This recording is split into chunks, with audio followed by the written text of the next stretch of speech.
Okay, perfect. There we go.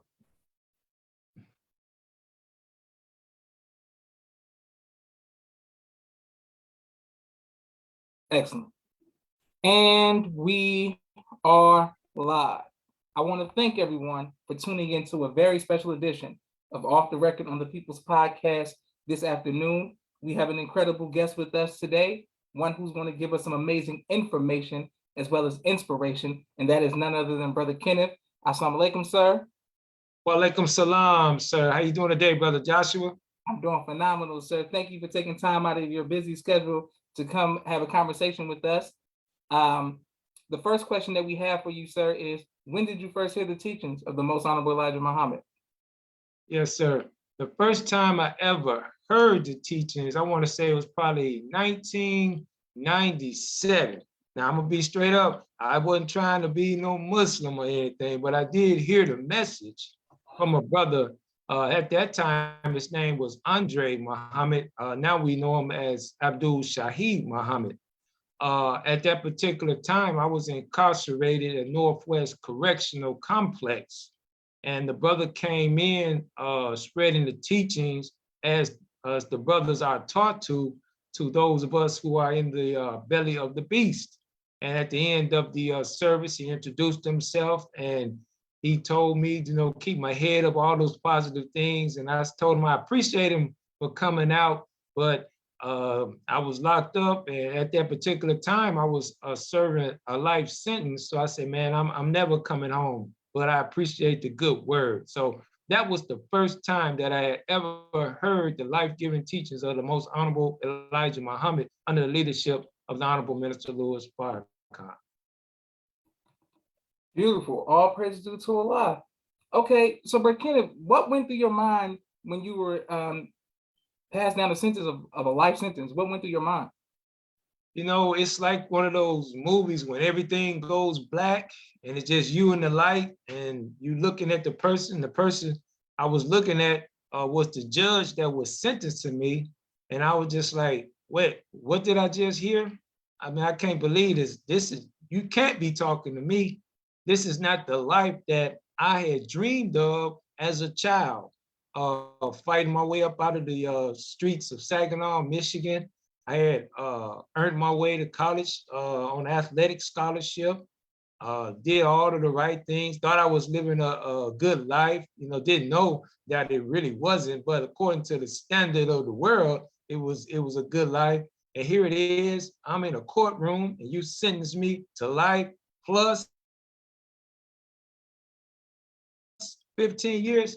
My mind was soup. I thought I was walking, but I wasn't moving. And it really was an out-of-body experience. So it took me several days for it to sink in that this, at that particular time, was going to be the rest of my life.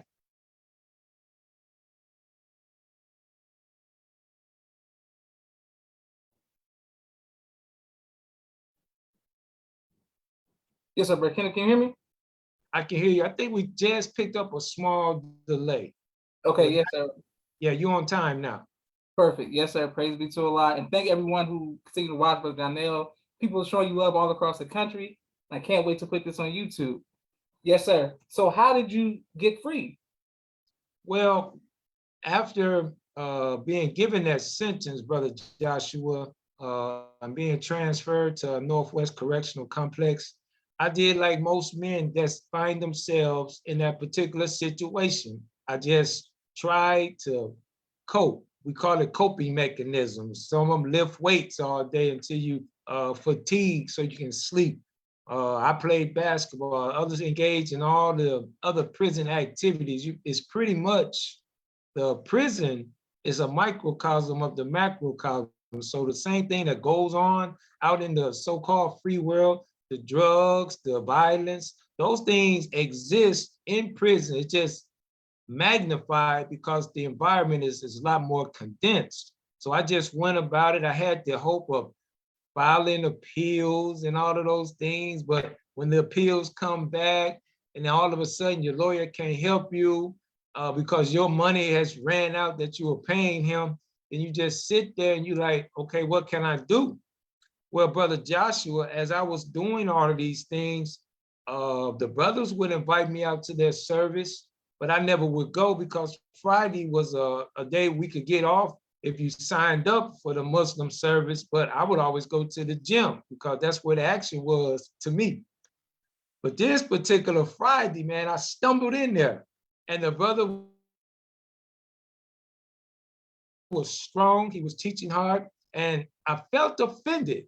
And you know, the only reason a person get offended, Brother Joshua, is when the truth is against them. And he was just talking about certain characteristics that we as men do, but he said that's not our nature.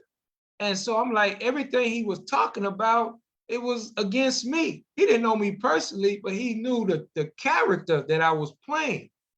And so after I got over my feelings, I asked him for some things to read.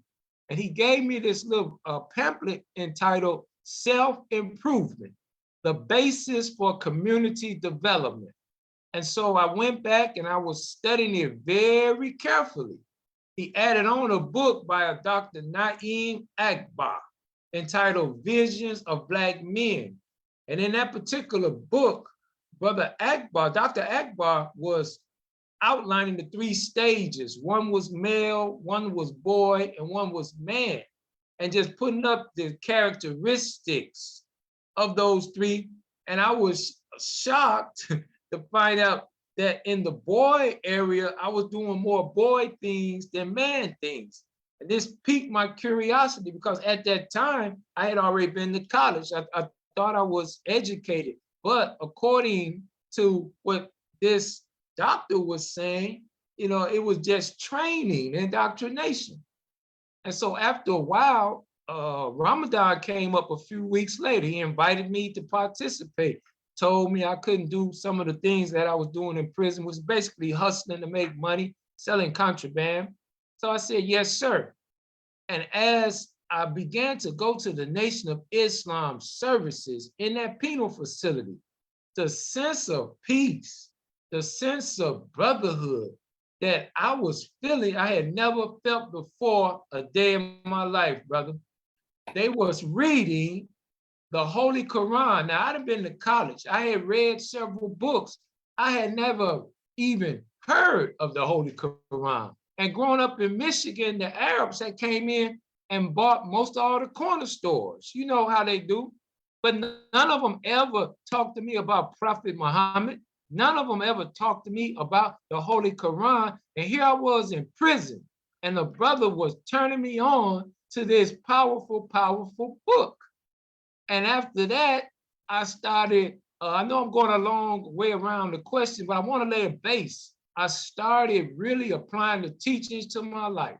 And the more I applied the teachings, the more my mentality grew, and I was able through service to continue on this path. And then ultimately, about 25 years, at 9 months, I was granted parole in order to come out. And I do believe it was my work in the prison reform ministry and the discipline and all of those things that Allah blessed me to come out of that situation virtually unscathed and to be out here now on your podcast telling my story. All praise due to Allah. All praise due to Allah. Yes, sir. And people showing you love all across.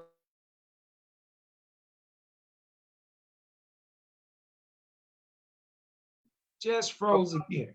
Okay, you can you hear me now? Just frozen. So if you asked the question, I didn't hear it. You're back live with me now. Yes, yes. Sir. What advice would you give to people about not going into prison? The advice that I would give, I work with what they call juvenile offenders a lot. I speak with them. And the one thing I stress, I always give them words to study. The one word is character. And when you understand what character is, then you have a moral compass. And the thing that affects us as Black men in particular, we don't have the character necessary because we don't have an example of great character. A lot of us are caught up in the media world, and the images that we don't control gives us the wrong perception of what it is to be a Black man here in America. And so we go after the things. There's nothing wrong with things, but we go after them in such an inordinate way that that's our main desire. And whatever it is you desire, that's what you become. So we become the car, we become the rims, we become the jewelry, we become all of those things to attract stuff to us, whether it be money or women. We become those things. And that lifestyle leads to certain decisions. And so my thing is have more character. You know, I always tell young men to see for yourself, listen for yourself, think for yourself. Do not put yourself in bad situations. Think twice, think right.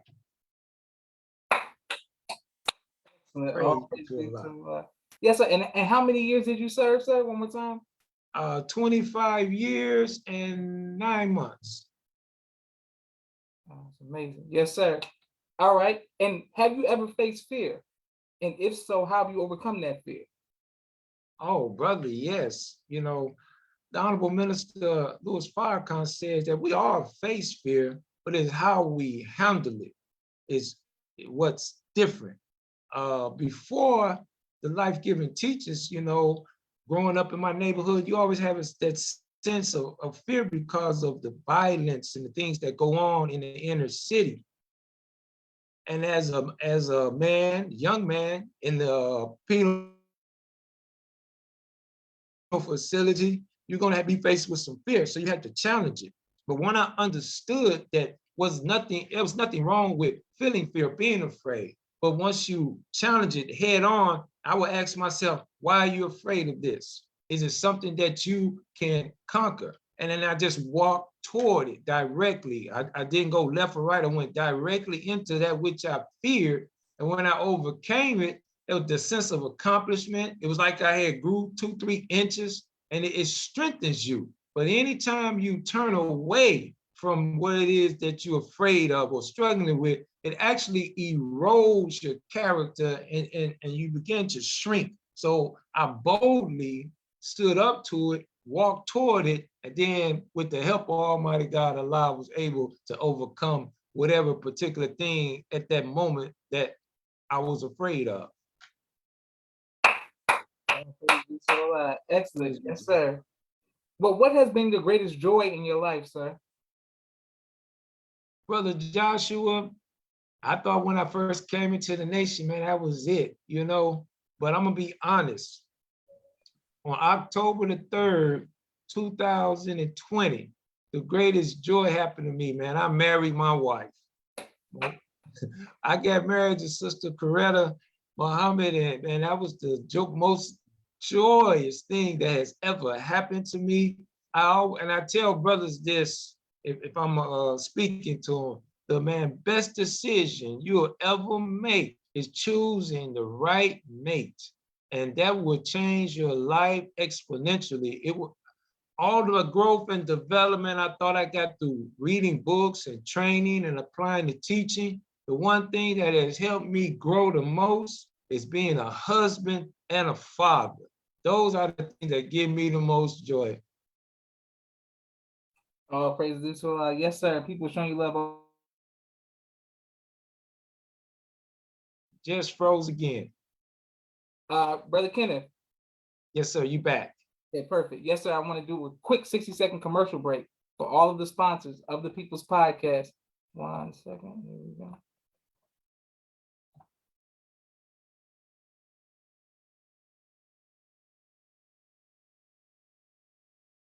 Kenneth? Yes, sir. Okay, 1 second. We'll come back to that. Yes, sir. So, Brother Kenneth, my next question is, how has being a father impacted you?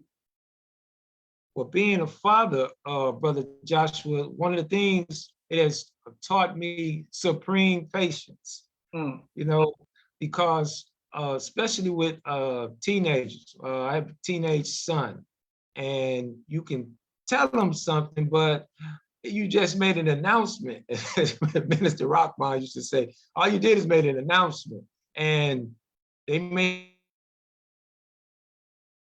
not get it the first time, and you handle them because that's not my personality. But I like when I talk with my son, I let them know how I'm thinking and how I'm seeing the issue. And then I ask them, okay, how do you see it? And then the gap in between, we come to it together. And so it helps me communicate better.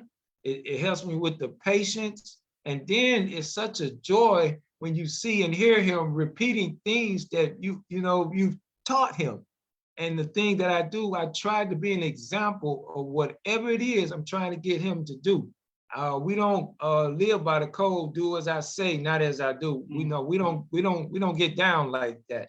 And it's so rewarding, man, being a father.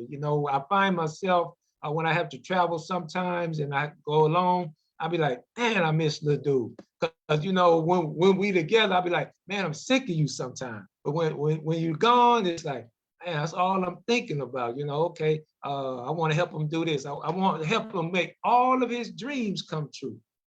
His, not mine. I don't live vicariously through my son. I'm good where I'm at. But whatever it is he desires, I want to put him in a position to be successful, man. And being a father has just taught me how much love that the Honorable Minister Louis Farrakhan has for us, because he has that father type of love.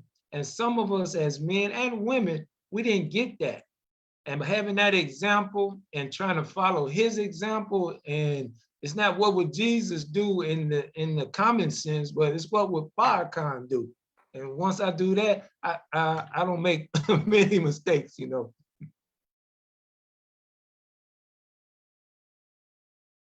Perfect. Yes, sir. You there, Kenneth? Yes, sir. Yes, sir. You froze up briefly, but you're there now. Yes, sir. And you're teaching and people are showing you love all across the country. Thank everyone who's watching. Excellent job. Now, Brother Kenneth, will you ever write a book on your personal life, sir? When I'm gonna write a book? Yes, sir. That was your question? Yes, sir. Well, people have been asking me that. I'm gonna tell you, Brother Joshua, my captain that I processed under out of Nashville, Brother Elijah Muhammad. First day I got out. I've been out 4 years. Since July 17th marked my 4th year of being out. And he said, brother, he asked me when I first get out, now you need to write your story. And I started, and I was like, man, I'm not that interested, And then as I began to continue, I started writing, and some of the things that you have to, when you're being open and honest, is painful. Then I stopped it again. But brother, long story short, I'm in the process of putting something together. And I'm not gonna say what it is, but if you all will be patient with me, I hope to have something coming to you real soon. Beautiful. All praises due to Allah. Yes, sir. And Brother Kenneth, what would you like your legacy to be, sir? If I could sum it up, Brother Joshua, a brother who came up under some difficult circumstances, fought and scraped his way up out of those circumstances, forgot what it was that got him to that point, fell down again. Many people had thought he was gone, down for the count, basically dead. But I saw a glimpse of light, and I heard a voice. And it was like that in the scriptures where it says, Lazarus come forth, that voice said, Kenneth come out. Yes, and what the voice was Brother Minister Farrakhan on a tape in a prison. And he said it, and he was talking to me the same way the judge had sentenced me to life. The minister, when I heard him, that room went black, and it was him, and it was me. And the minister said, there is no human being that cannot be redeemed. And I'm a brother that heard that message. I held on to it when I didn't have hope. And I just kept pulling on it, and pulling on it until I pulled myself out of that situation. And I want my legacy to be that no matter how dark the day is, no matter how hopeless a situation may seem, my legacy will be that you can overcome whatever it is if you have enough belief in yourself. And that's what Brother Minister Farrakhan and the Nation of Islam has instilled in me, that belief and confidence that whatever it is I want to accomplish, I simply must say, be, and it is. Oh, praise be to Allah. Yes, sir. You teaching, Brother Kenneth, and people are showing you Praise be to all Allah. across the country. Yes, sir. 1 second. I'll make sure I get all of the comments that people are showing you. Yes, sir. Okay, Brother Kenneth, you have an event that's upcoming. Can you let us know what the event is, sir? Oh, yes, sir, Brother Joshua. It's my pleasure to announce that in Holly Springs, Mississippi, the Holly Springs Study Group, we're bringing in the Brother Minister Farrakhan, Student National Prison Reform Minister, Brother Abdullah Muhammad. We're bringing him in and we're going to commemorate 32 years of service. We're giving our big brother his flowers while he lived. All praise is due to Allah. This is a brother that has been committed and dedicated to the men and women that are incarcerated all throughout the country. Prison Reform Ministry doesn't get the kind of spotlight that you would think it would, because it has always been an essential part of the Muslim program. On the back page of the final call said that he wants freedom for all believers of Islam now being held in the federal prisons. So we were always on his mind. And it was the most honorable Elijah Muhammad going to jail himself to start the prison reform ministry. So that particular aspect we want to highlight. I couldn't be here and doing the things that I do without the Nation of Islam's prison reform ministry. I was blessed while I was in prison, Brother Joshua, to have a mosque, Muhammad's Mosque number 60 in Nashville, Tennessee. Their mosque is centered and geared around prison reform ministry. The minister there, the late minister, Brother Abdul Majid Muhammad, made it forefront, and the brothers and sisters participated.